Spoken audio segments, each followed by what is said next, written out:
सावित्री 2 बेटों की माँ थी। उसे इस बात पर बड़ा घमंड था।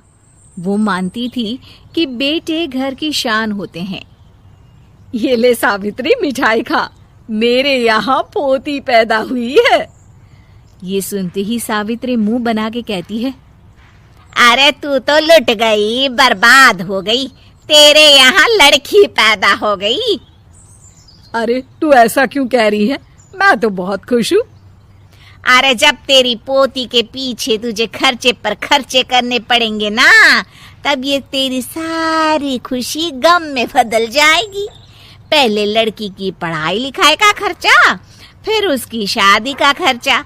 अरे आजकल की शादियाँ कितनी महंगी हो गई है। गहने बनाओ, लाखों रुपए पानी की तरह बह जाते हैं। लड़कियाँ तो सिर्फ खर्चा करवाने के लिए ही पैदा होती हैं। इस तरह लड़कियों के प्रति अपने विचार व्यक्त करते हुए सावित्री ममता को लंबा चौड़ा भाषण देके चली जाती है। अब तो आप लोग इस कहानी में सावित्री देवी का पात्र अच्छी तरह समझ ही गए होंगे। कुछ समय बाद सावित्री की बड़ी बहू भी एक लड़की को जन्म देती है। फिर क्या था, सावित्री पूरा आसमान सर पर उठा लेती है। हे भगवान, ये तू मुझसे किस जन्म का बदला ले रहा है? अरे मैं तो मंदिर में रोज आकर तुझसे कहती तो थी कि मुझे एक पोता चाहिए, और तूने मुझे पोती दे दी।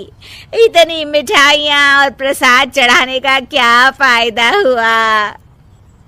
तभी सावित्री की बहू निशा कहती है, क्या माँ जी, आप भी इतनी सी बात पर नाराज हो गई हैं? देखिए तो आपकी पोती कितनी सुंदर है, बिल्कुल आप पर गई है। अरे चुप कर, तुझे 9 महीने इतने महंगे महंगे काजू बादाम फल फ्रूट खिलाने का फायदा क्या हुआ? मेरे तो सारे पैसे बर्बाद हो गए। ये सुन सावित्री का बड़ा बेटा अजय कहता है, माँ, तुम सिर्फ नाम के लिए 2020 में रहती हो। असल में तुम्हारा दिमाग सैकड़ों साल पुरानी सोच रखता है। आज के जमाने में लड़का और लड़की में कौन फर्क करता है। मैं तो बहुत खुश हूँ कि भगवान ने मुझे लक्ष्मी के रूप में बेटी दी है। लेकिन सावित्री पर अजय की बातों का कोई असर नहीं होता। नालायक, अपनी पत्नी की जबान बोल रहा है। मेरा बड़ा बेटा तो हाथ से गया। लेकिन सावित्री देवी हार मानने वाली नहीं थी। वो पोते की चाह में अपने छोटे बेटे विजय की शादी करवा देती है। कुछ समय बाद आखिरकार वो दिन आ ही जाता है जब सावित्री की छोटी बहू गर्भवती हो जाती है। सावित्री इतनी खुश हो जाती है कि वो बच्चे के जन्म से पहले ही सारे मोहल्ले में ढिंढोरा पीटने लगती है। ये क्या सावित्री, तू तो पोते के जन्म से पहले ही मिठाई बांट रही है। पहले पोता पैदा तो होने दे, और फिर क्या पता अगर पोते की जगह पोती पैदा हो गई तो। ये सुन सावित्री चिढ़ जाती है। अरे अपनी काली जबान मत चला, मेरी मिठाई खा के मेरा ही बुरा सोच रही है। बड़ी आई, ला मेरी मिठाई वापस कर। देख लेना, इस बार मेरे यहाँ पोता पैदा होगा, पोता। लेकिन ठीक इसका उल्टा होता है। सावित्री की छोटी बहू भी एक लड़की को जन्म देती है। सावित्री फिर से रोना धोना शुरू कर देती है और अपनी छोटी बहू को कोसते हुए भला बुरा कहने लगती है। देखते ही देखते ये सावित्री की रोज की आदत हो जाती है। एक दिन उसकी इस आदत से परेशान होकर विजय अपने भाई अजय से कहता है, भैया, माँ खुद एक औरत होकर हमारी बेटियों को पसंद नहीं करती, उल्टा उन्हें रोज कोसती रहती है। मुझे माँ की यह आदत बिल्कुल पसंद नहीं आती। अरे तू ठीक कहता है, मैं भी अब माँ से तंग आ गया हूँ। अच्छा, तो अब तुम दोनों इस तरह पीठ पीछे मेरी बुराई भी करने लग गए हो?